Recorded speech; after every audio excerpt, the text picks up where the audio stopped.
Comme tous les vendredis à la même heure, nous avons le plaisir de recevoir Jenny. Bonjour, l'instant de Jenny. Et coucou tout le monde, comment allez-vous? Ça va bien? Salut Jenny. Ça va bien et vous? Mais ça va super. Ça va toujours super bien quand t'es là. Merci les copains. Je suis ravie de vous retrouver. Aujourd'hui, on répond aux questions des auditeurs en plus pour clôturer le mois de mars sur la confiance en soi et l'estime de soi. Quelle belle nouvelle. Oui, et puis comme Jerry a tout suivi, il est capable de faire un résumé en 10 secondes. Ouais, mais on n'a même pas besoin de le tester. Ah là, ça aurait été rigolo pourtant. C'est vrai. Allez, on y va avec la première question. Alors, ma fille n'est qu'au primaire, mais j'ai l'impression qu'elle manque déjà de confiance en soi. Comment l'aider? Alors cette question, elle va parler à beaucoup de gens parce que j'imagine qu'il y a beaucoup de parents qui nous écoutent et si vous n'êtes pas parent, vous êtes peut-être tonton, tati ou grand frère et grande sœur et quand bien même ça va pouvoir vous éclairer sur l'enfant que vous étiez à l'époque. Déjà au primaire, il y a plein de choses qui peuvent être souffrantes. Déjà au primaire, il y a des notes, il y a des évaluations. Alors même si on est dans une éducation un petit peu plus bienveillante et qu'on a des moyennement acquis ou des smileys, ce genre de choses parfois, il y a quand même des traits rouges et on peut quand même être confronté au rapport à l'échec et au regard des autres sur ses propres capacités. Exactement, et surtout au regard des autres, parce que les enfants, ils sont plutôt méchants entre eux. Bien sûr, et allez, récitation, tu viens au tableau et tu récites devant tout le monde. Donc effectivement, il y a des choses qui peuvent être souffrantes déjà à l'époque du primaire. Et cet enfant, il est fort à parier qu'elle fasse des grandes études ou non, ou qu'il fasse des grandes études ou non, il sera forcément confronté à d'autres situations d'échec dans sa vie. Donc il est jamais trop tôt pour écouter les émotions de nos enfants et pour les prendre en considération. Comment faire pour aider son enfant quand il est confronté à un manque de confiance en soi, déjà à cet âge-là et même en maternelle, 3 axes d'action principales. La première chose, et ça va vous faire écho à ce que je vous ai déjà dit, changer son rapport à l'échec. Lui rappeler que l'école, c'est fait pour apprendre. C'est vrai. qu'on apprend vachement bien en se trompant. Pourquoi ? Le cerveau encode mieux des informations quand l'information est liée à une émotion intense, qu'elle soit agréable ou désagréable. Votre cerveau va se dire « Waouh, il y a une émotion qui est forte, ça c'est important pour lui ou pour elle, je vais l'enregistrer mieux, je vais l'encoder de manière particulière. » Alors une mauvaise note, c'est pas un échec. Une mauvaise note, c'est l'opportunité de consolider un apprentissage. C'est un marqueur fort pour le cerveau pour se dire « Il s'est passé quelque chose, ça c'est important, je le range dans un coin où je le retrouverai plus facilement. » La première chose, donc changer son rapport à l'échec. Deuxième chose, aider son enfant à agrandir sa zone de confort. Encore une fois, je vous l'ai déjà dit, quand on manque de confiance en soi, sortir de sa zone de confort, ça peut être vraiment flippant. Comment on aide son enfant à agrandir sa zone de confort ? Par exemple, en l'aidant à développer de l'autonomie à la maison. Tiens, mets la table, aide-moi à cuisiner, va servir l'apéro. Les enfants, à cet âge-là, ils adorent ça. Et surtout, lui montrer que vous avez confiance en lui, même s'il ne maîtrise pas encore. C'est-à-dire, je sais que c'est pas évident, mais ne pas être flippé derrière lui en disant attention, ce couteau il coupe ceci, cela. Tu vois, Qui va te faire mal, c'est lâche ça. normal. Écoute, je suis à côté de toi et je suis là pour t'aider. Ça va lui montrer que vous lui faites confiance et ça va l'aider à développer de l'audace. Ça, plus tard, ça va faire un adulte qui va pas se dire « Oh là là, et si je me plante et ça, je maîtrise pas et mon Dieu, je vais peut-être... » Ça va faire un adulte qui va se dire « Waouh, j'ai vraiment envie de le faire. » C'est vrai qu'on se rend pas compte en fait, parce qu'on fait ça, on se dit, toute maman fait ça, de dire Oui, parce toi, qu'on ça, a envie tu de vas les te couper, protéger. en fait, mais Tu vois, on a envie de les protéger. On pique en Mais plein cœur. gardez à l'esprit. Mais moi, la première, tu m'aurais vu quand ma petite Sophia, si mon mari m'écoute, il va être mort de rire. Ça y est, elle fait du vélo sans les roulettes. Tu m'aurais vu sur la place du village. Doucement, va moins vite. Attention, il y a un arbre. J'avais mon cœur en tachycardie. Mais c'est normal, en fait, en tant que parent, qu'on ait ce besoin-là. Mais gardez à l'esprit que de les encourager à oser et d'avoir un rapport plus sain avec les zones d'inconfort, ça va les aider, adultes, à développer leur audace. Et le dernier point, c'est, je me répète encore, l'amour inconditionnel.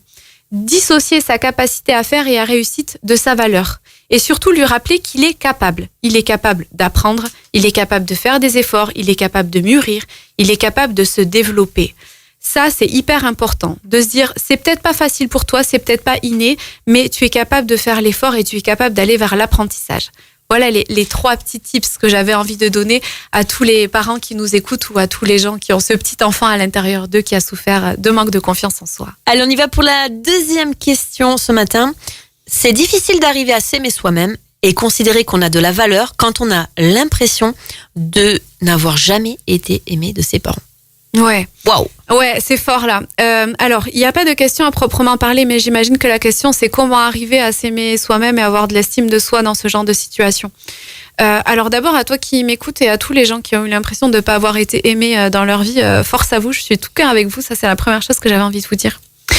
La deuxième chose, c'est que il y a plein de causes qui font qu'on manque d'estime de soi. Il y en a 3 principales, mais il y en a plein d'autres. Hein. Mais il y en a 3 principales. Le premier, c'est un stress, d'avoir grandi dans un milieu stress ou d'évoluer dans un milieu stressant, que ce soit au boulot, dans la famille, à l'école, peu importe. La deuxième chose, c'est des critiques dévalorisantes, fréquentes et répétées. Et la troisième chose, c'est avoir souffert de la blessure, d'humiliation et de rejet. Si vous êtes dans une de ces 3 situations ou si vous cumulez un combo des 2 des 3, c'est tout à fait normal que vous ayez du mal avec l'estime de vous. Je vous rappelle, l'estime de soi, c'est la valeur que je me donne. La bonne nouvelle, c'est que c'est pas une fatalité, qu'on peut travailler ça et qu'on peut changer les choses. J'avais envie de vous dire 4 choses ce matin par rapport à ça. La première chose, mon passé ne me définit pas.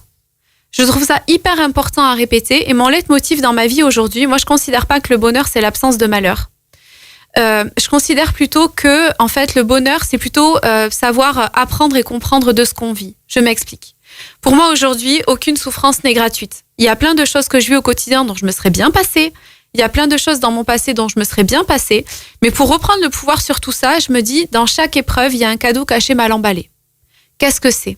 Qu'est-ce que je peux apprendre de ça ? Qu'est-ce que je peux comprendre de ça ? Qu'est-ce que je peux changer de ça, développer de ça, etc.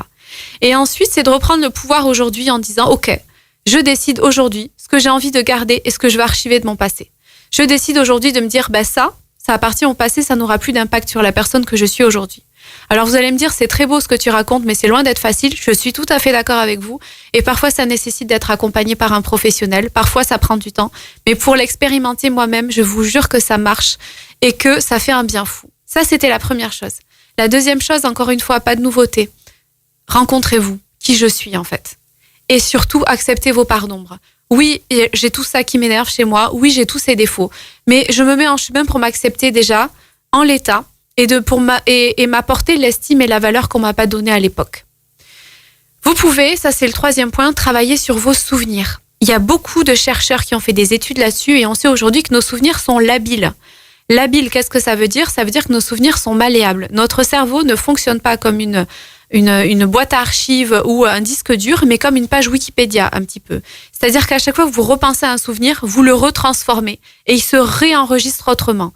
La bonne chose quand on a compris ça, c'est qu'avec des thérapies comme l'EFT ou l'EMDR, et si ça vous intéresse, je vous invite à aller jeter un œil sur Internet, vous pouvez retravailler vos souvenirs, vos traumas et en vider la charge émotionnelle.